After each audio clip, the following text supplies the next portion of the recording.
नमस्कार दोस्तों, मैं हूं डॉक्टर मुकेश चौहान और आप देख रहे हो मेरा YouTube channel almost traveller.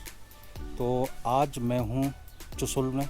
Chushul जो पेंगोंग लेक है वहां से करीब 30 किलोमीटर दूर है।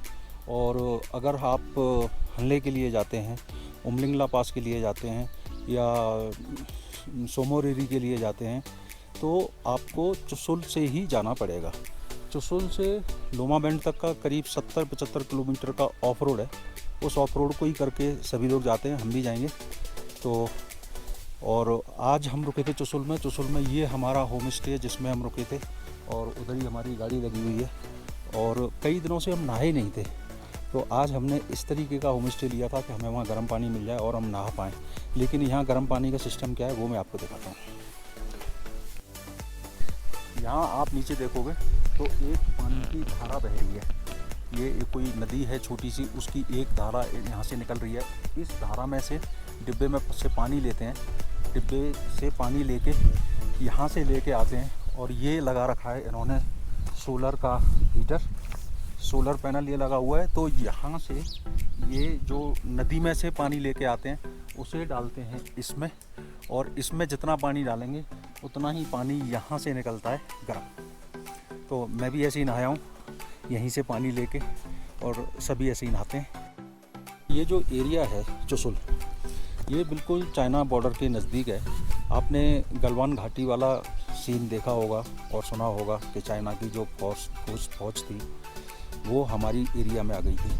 तो वो एरिया यहाँ के बिल्कुल नज़दीक है। बल्कि दिखता है यहाँ पे ये जो बर्फ़ पड़ी हुई है, बर्फ़ के नीचे के जो पहाड़ हैं, यहाँ तक चाइना की फ़ौज आ गई थी। लेकिन हमारे फौजियों ने उनको वहाँ से खदेड़ा और आज हमारी इंडियन आर्मी की पोस्ट वहाँ पे बनी हुई है। तो ये बिल्कुल चाइना के नज़दीक वाला गांव है। यहाँ पे आप मेरे पीछे देखोगे ये है चुशुल का गोम्पा, बोले तो मोनेस्ट्री, और बड़ी सुंदर सी मोनेस्ट्री है। मैं गया था लेकिन बंद थी। और यहाँ पे ये जो होम स्टे है ये फ्रंट है, जहाँ पे हमने अपनी गाड़ी खड़ी की थी वो बैक एरिया था। यहाँ पे हम रुके हुए हैं। ये एक छोटा सा रेस्टोरेंट है। इस रेस्टोरेंट में हमने रात को डिनर किया था और अब हमारा ब्रेकफास्ट यहीं तैयार हो रहा है। और जो यहाँ के कुक हैं दोनों, वो हैं आगरा के। तो बड़ा अच्छा लगा था कल उनसे बात करके। इतनी दूर कोई आगरा का जुले मिलता है। और घर यहाँ पे बड़े अच्छे से बनाते हैं। मड हाउसेस होते हैं और बहुत अच्छे से डेकोरेट करते हैं उनको। आप ये देखोगे मेरे पीछे। तो वैसे आज हमारा मन है कि हम पहुँचें सोमोरेरी, जो कि लद्दाख की एक लेक है। और वो लेक जो पेंगोंग लेक है उससे भी ज़्यादा हाइट पे है, 15,000 फीट की हाइट पे है सोमोरेरी। तो आज हम सोमोरेरी जाएंगे और कोशिश करेंगे कि वहीं सोमोरेरी पे हम अपना नाइट स्टे भी करें। तो भाई ब्रेकफास्ट हमारा लग गया है और लग गया है ये आलू का पराठा है। अरे की दाल, आलू के पराठे, अरहर की दाल है, दही है और आलू का पराठा है जी। तो यहाँ पे है एक war memorial, Chushul brave hearts. और ये 1962 की जो लड़ाई हुई थी ये उसके शहीदों को समर्पित है। चुशुल से लोमा बैंड करीब 75 किलोमीटर। तो जो 75 किलोमीटर का है वो मैक्सिमम ऑफ रोड है। थोड़ा बहुत लोमा बैंड से पहले कहीं रोड है, अदरवाइज ये पूरा ऑफ रोड है। और जो रोड है वो किसी ने बनाया नहीं है, जो खाली ज़मीन पड़ी हुई है उसी के ऊपर लोगों ने अपनी गाड़ियाँ चला के और उनको एक रोड की शेप दे दी है। अदरवाइज रोड ये बनाया किसी ने है नहीं है। तो मैं दिखाता हूँ आगे का नज़ारा कैसा है, कैसे रोड है और कैसा सामने का लैंडस्केप है। भाई ये जो पूरा एरिया चल रहा है ये हमारा चाइना बॉर्डर के पास का एरिया है। और यहाँ पे आप देखोगे जो मैं बता रहा था ना, रोड की कंडीशन ये है। तो चुशुल से और लोमा बैंड की तरफ हम जा रहे थे तो रास्ते में एक पड़ता है रेजिंगला वार मेमोरियल, हुमायूं रेजिमेंट का है। 1962 के जो वार में शहीद हुए थे उनकी याद में इसको बनाया गया है। तो मैं लेके चलता हूँ आपको इस वार मेमोरियल के अंदर।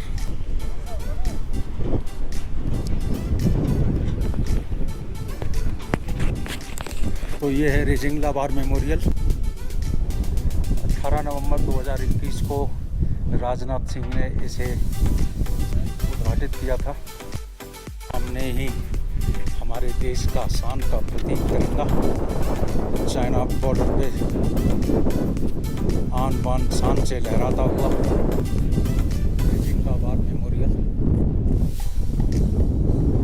बिल्कुल ये चुशुल के पास है, चुशुल से 10-15 किलोमीटर दूर है और चाइना बॉर्डर यहाँ के बिल्कुल पास ही है। तो चाइना बॉर्डर पे जो शान से हमारा तिरंगा फहरा रहा है ना भाई, देख के तबीयत प्रसन्न हो जाती है। जय हिंद। यहाँ पे जो शहीद हुए थे 62 बार में, जिनके याद में इसको बनाया गया है, उन शहीदों के लिखे हुए हैं नाम। 1962 में चाइना के साथ वार हुआ था उधर पहाड़ी के ऊपर। यहाँ से शायद नहीं दिखेगी, लेकिन जो यहाँ पे हैं फौजी भाई उन्होंने दिखाया। हमारे फौज ने 1310 चाइना के सैनिकों को मार दिया था और 114 सैनिक हमारे शहीद हुए थे। तो जो 114 सैनिक शहीद हमारे हुए थे उसमें मोस्टली यादव थे। तो यहाँ पे अहीर धाम बनाया गया है, आप यहाँ पे देखेंगे अहीर धाम है। और जिनमें से 113 लोगों का जो अंतिम संस्कार था वो इसी स्थान पे हुआ था। रेजिंगला मेमोरियल उन्हीं की याद में बनाया हुआ है। 113 लोगों के यहाँ पे नाम लिखे हुए हैं। सिर्फ एक जो शैतान सिंह भाटी थे, उनका अंतिम संस्कार उनके गांव राजस्थान में हुआ था, जो कि इस पोस्ट के सबसे बड़े अफसर थे।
रेजिंगला वार मेमोरियल हमने देख लिया है और मैंने आपको बताया भी था कि यहाँ से चाइना बिल्कुल नज़दीक है। बिल्कुल पास में यहाँ से चाइना की पोस्टें दिखती हैं और जहाँ पे इनकी फ्लैग मीटिंग होती है वो बिल्कुल सामने बना हुआ है। तो जो हमारे सैनिक हैं उनके आगे चाइना का रुकना बहुत मुश्किल है भाई। बड़े दमदारी से हमारे सैनिक अपने बॉर्डर पर रुके हुए हैं। सैल्यूट है हमारी इंडियन आर्मी को। तो सड़कें हैं यहाँ पे ऐसी, देखो यहाँ पे कोई सड़क बनाई नहीं है, ये सिर्फ पहाड़ है और उसी के ऊपर से जो गाड़ियाँ चलती हैं उनसे लकीरें बन गई हैं, उसी को हम सड़क कहते हैं यहाँ पे। और क्योंकि ये बिल्कुल बॉर्डर एरिया है, फ्रंट पर हैं इंडिया और चाइना, इसलिए यहाँ पे परमिशन भी नहीं है रोड बनाने की। सामने इस ऑफ रोड पे दौड़ रही हैं बाइक, तो मुझे लास्ट ईयर की याद आ गई, क्योंकि मैं लास्ट ईयर भी इसी रास्ते से अपनी बाइक पे सोलो राइड करता हुआ गया था उमलिंग ला पास तक। सुनील भाई कह रहे हैं कि भाई हमें प्लॉट दे दो यहाँ पे, हम चाइनीज़ को खुद ही भगाते रहेंगे रात में गालियाँ दे देंगे। ये आ गई है एक वाटर लेक, और पहले दूसरी तरफ से रास्ता था, जब मैं आया था इधर से नहीं था, लेकिन अब वहाँ पे एक बोर्ड लगा दिया गया और इस साइड से हमें निकाला जा रहा है। तो बड़ी इतने जंगल में और पहाड़ों के बीच में फिर थोड़ा सा पानी या ग्रीनरी दिखती है, तो मज़ा तो आता ही है भाई देखने में। तो भाई सुनील भाई मज़े ले रहे हैं पूरे ऑफ रोड के, और पहले तो परेशान थे कि ऑफ रोड 70-80 किलोमीटर कैसे होगा, लेकिन अब ये फुल टू मज़े ले रहे हैं, उड़ा रहे हैं ऑफ रोड में। भाई सुनील भाई बताओ, मज़ा आ रहा नहीं आ रहा है? कतई जहर है रोड है, जहर बना देंगे। ऑफ रोड में भी 80 भगा देंगे। ऑफ रोड में भी भाई गाड़ी की स्पीड 80, और ये देखो बाहर की स्पीड। चुशुल से लोमा बेंड तक 80 किलोमीटर का सफ़र है करीब करीब, और वहाँ कुछ भी नहीं मिलता। से कुछ भी ना मिलने वाली जगह पे अगर आपकी पसंद की कोई चीज़ मिल जाए, मान सकते हो, तो पसंद की चीज़ देखो पहले। हाँ, मैं नेटवर्क भी आ ही रहा था उसका ना, जियो का बिल्कुल टावर ऊपर ही लगा। तो भाई व्यू हो रहा है कुछ ऐसा, और जिस दिन से मैं निकला हूँ उस दिन से आज तक मेरे को 9 दिन हो गए, बारिश ना आई हो या स्नोफॉल ना हुआ हो, ऐसा हुआ ही नहीं है। तो आज फिर बारिश आ गई और सामने के नज़ारे देखो क्या मस्त आ रहे हैं भाई। ये आ गया है तांगजा विलेज, जो कि करीब 40 किलोमीटर दूर पड़ता है चुशुल से। और यहाँ पे आपको होम स्टे भी मिल जाएंगे और लाइट भी है, मेडिकल हेल्प भी मिल जाएगी। ये देखो भाई, हम हैं इस टाइम लद्दाख में, लेकिन नज़ारे हैं बिल्कुल राजस्थान जैसे। मिट्टी के पहाड़, नीचे मिट्टी और रोड के ऊपर मिट्टी आ जाती है, बिल्कुल लाल लाल मिट्टी, जैसलमेर वाली फीलिंग आ रही है यहाँ पे तो।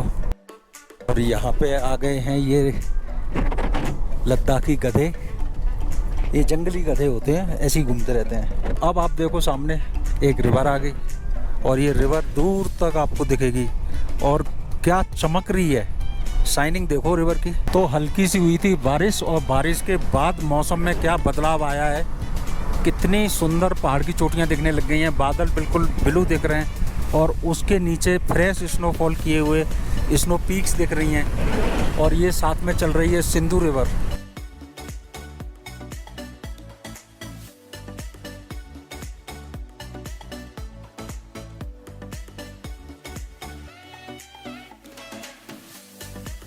थोड़ी देर पहले दिख रहे थे वाइट वाइट पहाड़, अब हो गए काले काले पहाड़ और साथ में चल रही है सिंधु रिवर।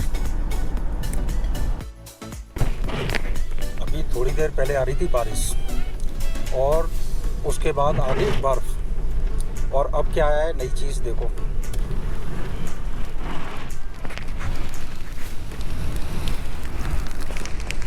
अब ये आया है पूरा तूफान टाइप का, अंधेरा करके। बाहर ऐसे लग रहा है जैसे रेत की आंधी चल रही है। तो हम न्योमा से लेह वाले रोड पे एक जगह आती है माहे, तो माहे ब्रिज से हमने रास्ता ले लिया है अब सोमोरेरी वाला।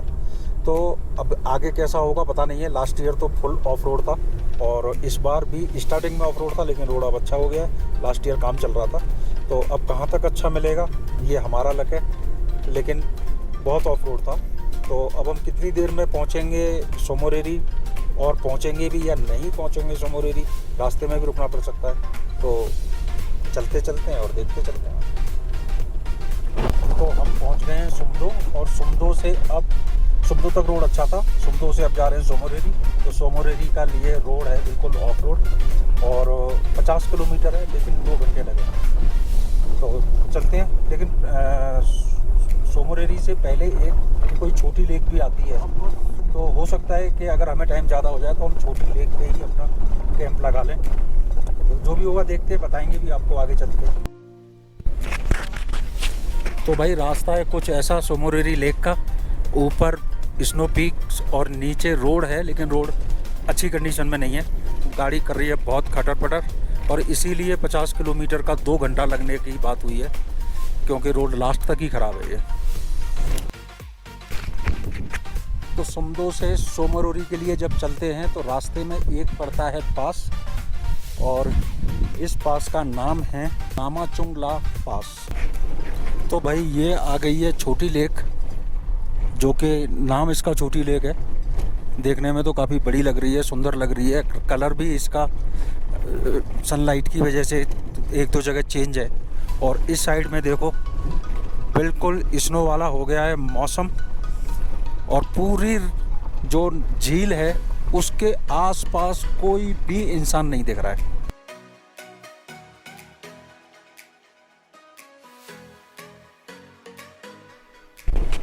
तो भाई ऑफ रोड है कुछ ऐसा, जहाँ से भी मन करे वहाँ से निकाल के ले जाओ, लेकिन यहाँ पे कहाँ जा रहे हैं हमें खुद नहीं पता। ना तो यहाँ कोई नेविगेशन काम कर रहा है, ना कोई इंसान है जिससे रास्ता पूछ लें। और ये ऐसी जगह है जहाँ रास्ता भूल भी जाता है आदमी, और भूल जाता है तो गोल गोल घूमता रहता है, जिधर से आया है उधर ही चला जाता है। तो यहाँ इस चीज़ का भी ध्यान रखें, मार्क्स अपने दिमाग में मार्क बनाते चलें कि हम किधर से आए थे, जिससे कि बाई चांस भूल जाएं तो वापस होने में मदद हो पाए। तो भाई यहाँ से सोमोरेरी लेक देखना हो गई है स्टार्ट, और इसकी ब्यूटी है ज़बरदस्त, बिल्कुल कहीं फ़र्क नहीं लगता है पेंगोंग लेक में और सोमोरेरी लेक में फ़र्क। सेम लैंडस्केप है इसका और उसका। थोड़ा सा तो फ़र्क होता ही है, लेकिन जब आप अगर एक बार में ही किसी को दिखाओगे तो समझ नहीं पाएगा। तो काफ़ी बड़ी लेक है और उसी तरीके के इसके कलर कॉम्बिनेशन है सन के साथ, और पीछे स्नो पीक, बहुत बड़ी लेक। तो भाई ऐसा कुछ व्यू है सोमोरेरी लेक का, बहुत ही अच्छा व्यू आता है यहाँ से, पूरा ब्लू वाटर है यहाँ से, और ऊपर सामने देखो स्नो पीक। मज़ा आ गया भाई इतनी अच्छी रिवर को देख के। तो लेक के किनारे किनारे पे चल रहा है रोड तो बस इसे हम कह ही रहे हैं, कच्चा रास्ता है। और लेकिन जो लेक का व्यू है भाई वो तो बहुत मस्त लग रहा है। बाहर ठंड बहुत है और पहले हमें उस गांव तक पहुंचना है, अदरवाइज़ मन तो ये है कि इसी किनारे पे अपना टेंट लगा दिया जाए और रात को यहीं खाना बना के खा के और सोया जाए, लेकिन वो पॉसिबल नहीं है यहाँ की धार्मिक मान्यताओं के कारण। तो ये जो मेरे बैकग्राउंड में देख रहे हो आप, ये है सोमोरोरी लेक। और सोमोरोरी लेक आने के जो मुझे पता है कि एक जैसे पेंगोंग से एक रास्ता आता है लोमा बैंड से नोमा, और न्योमा से माहे ब्रिज से सुमदो, और सुमदो से आप आ सकते हो सोमोरेरी।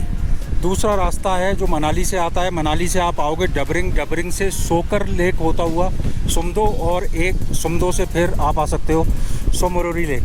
तो ये जो सोमोरोरी लेक है, ये इसकी बड़ी धार्मिक मान्यता है। जो 3 इडियट मूवी है पहले यहीं पे शूट होनी थी, तो जो 3 इडियट मूवी की जो टीम है वो यहाँ पे आके कुछ इसकी राफ्ट वगैरह लेके आई थी वो, और यहाँ पे कुछ इसकी गहराई नापने का जो काम करना चाहती थी। तो गांव के लोग आ गए और उन्होंने इसका विरोध किया कि नहीं यहाँ पे ऐसा कुछ नहीं होगा। तो फिर उसके बाद ये जो शूट होना था सोमोरेरी पे, फिर वो शूट शिफ्ट किया पेंगोंग लेक पे। तो पेंगोंग लेक से पहले ये मेरे को वहीं के जो पेंगोंग लेक के एक लोकल थे, उन्होंने मेरे को बताया कि ये जो फिल्म का शूट है ये पहले होना था सोमोरेरी। तो ये सोमोरेरी लेक है, बहुत मान्यता है इसकी, बहुत बड़ी है, खारे पानी की लेक है और 15,000 फीट की हाइट पे है। पेंगोंग लेक है उससे इसकी हाइट ज़्यादा है। तो बहुत तेज़ चल रही है हवा यहाँ पे। हम और भी आपको दिखाना चाहते थे कुछ, लेकिन इतनी देर यहाँ खड़ा होना इम्पॉसिबल है।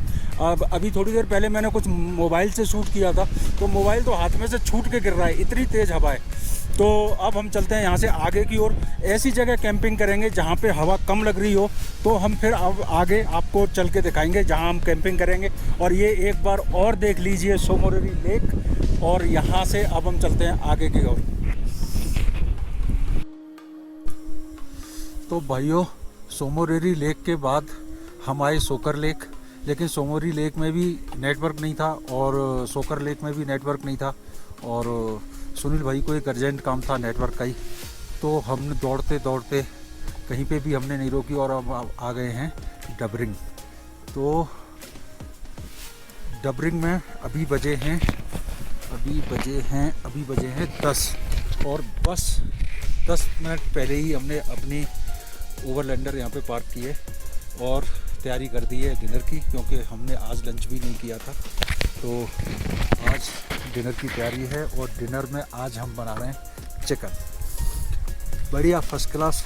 सुनील भाई प्याज काट रहे हैं, मैंने चिकन काट दिया है। क्या चिकन बनेगा आज, और बनेंगी रोटियां, और उसके बाद सो जाएंगे। और आज डिसीजन ये लिया है हम लोगों ने कि हम ऊपर का टेंट नहीं खोलेंगे, गाड़ी के अंदर ही गद्दे लगा के सोएंगे।